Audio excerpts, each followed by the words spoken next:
Hi guys, माझ्या एका नवीन ब्लॉगमध्ये तुमचं स्वागत आहे. चला, आज मी तुमच्यासोबत आहे ना पनीर मसाल्याची रेसिपी शेअर करणार आहे. ते कसं बनवते तुमच्यासोबत तर पुढे शेअर करणारच आहे. हा पनीर आहे ना मी घरी बनवलेला बरं का.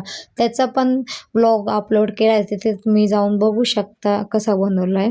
तर सर्वात पहिले तर पनीर मसाल्यासाठी काय घेतलं, 2 कांदे, 1-2 टमॅटो घेतले, थोडे काजू घेतले, लसूण घेतला आणि कढई ठेवली. त्याच्यात थोडंसं तेल टाकून घेतलं. कांदा, टमॅटो, काजू आणि लसूण थोडं 5 मिनटं मस्त असं परतून घेतलं आणि लगेच त्याच्या भांड्यामध्ये ना पेस्ट बनवण्यासाठी काढून घेतलं आणि लगेच त्याची पेस्ट बनवून घ्यायची.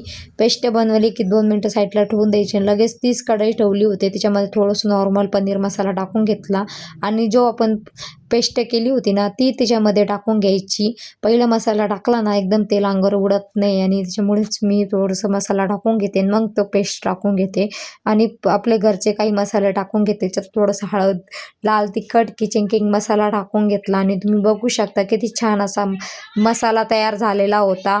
आणि लगेच त्याच्यामध्ये आपले पनीर ॲड करून घ्यायचे. असा काही पनीर मसाला होता. तुम्हाला कसा वाटला ब्लॉग नक्की सांगा. चला, भेटू नेक्स्ट ब्लॉगमध्ये. तोपर्यंत बाय.